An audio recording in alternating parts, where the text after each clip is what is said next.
In the previous example, I was using a black and white lighting clip, so therefore I was not getting any color shift. However, color shift can occasionally be a problem.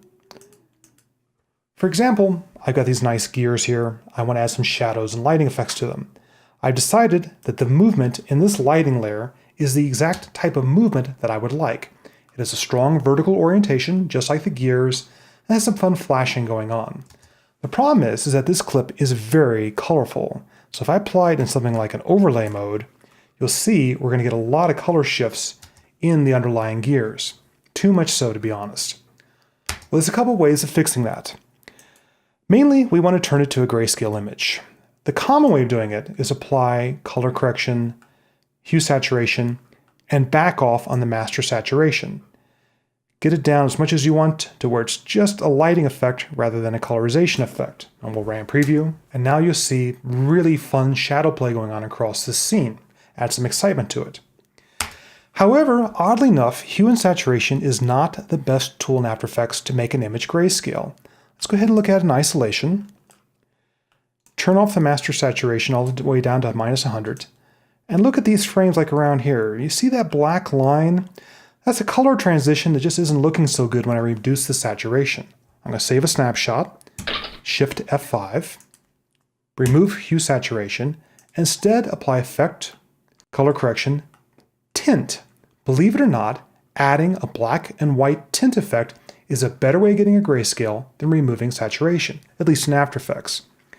Here's the result of removing saturation. You'll see I had these odd artifacts and lines.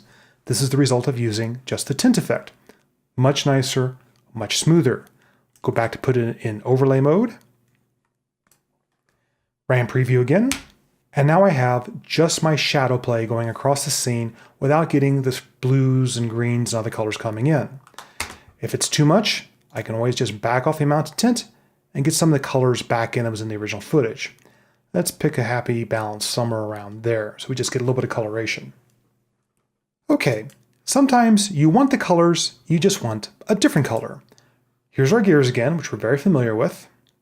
Here's another potential lighting layer. I like the motion of it. Nice brights and darks, a lot of interest swirliness going on into it, but it's predominantly blue where my gears are predominantly red. Let's turn it on and apply it in a mode such as overlay. I'm getting some coldness mixed in with the otherwise red rust tones of these gears.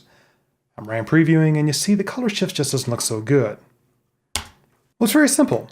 Just select your lighting layer and apply effect, color correction, hue saturation. And in this case, rotate the master hue until you get a composite color that you like in the scene. For example, I kind of like going into these dark reds, yellows, oranges. That's a nice complementary set of colors. And if I was looking at my lighting layer in isolation, you'll see that I've shifted it now to be much more of a brick red in tone than its original blue tone. Put it back in overlay mode, RAM preview the combination, and now I have a lighting layer that is much more complementary to the colors in the underlying footage. It's no longer cold, it's no longer jarring. And again, if I want to reduce its effect, I'll just pull back its opacity to have something more subtle, like around there. That's a much nicer final effect. I've got my shadows and lights, but I haven't changed the color of the scene. Let's do another one. Now sometimes my lighting layers have just too much color in them. You remember this woman who was working out earlier? Let's say I decided that this would make a nice lighting layer. Again, it had a nice vertical orientation, and she also is moving in a vertical direction, so the arrangement's correct. But it's very colorful. It has a lot of different colors coming in and out. If I was just to apply this in, say, overlay mode, I've got a lot of colors fighting back and forth here, where I've got purples and blues and oranges, and it's a little too psychedelic for my taste. Let's go ahead and put it back in normal for now. I'm going to go ahead and apply Effect, Color Correction, Tritone.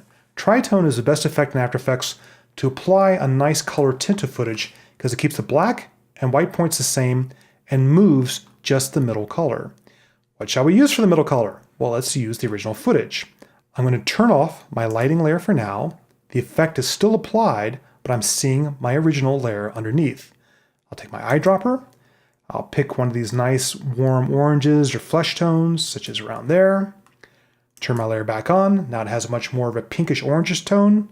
When I pick up a mode such as overlay, Now I've got a much nicer, warmer, more complementary scene.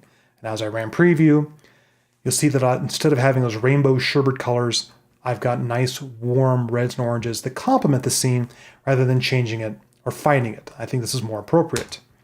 Now, if you don't like that tone, there's a few ways of going. You can go ahead and interactively change the color of your tritone.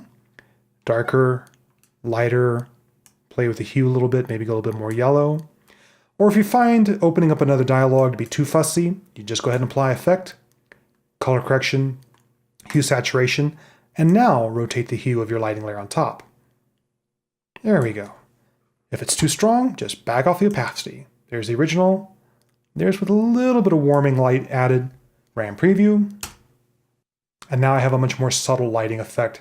Doesn't really change the scene, it just adds more excitement to it.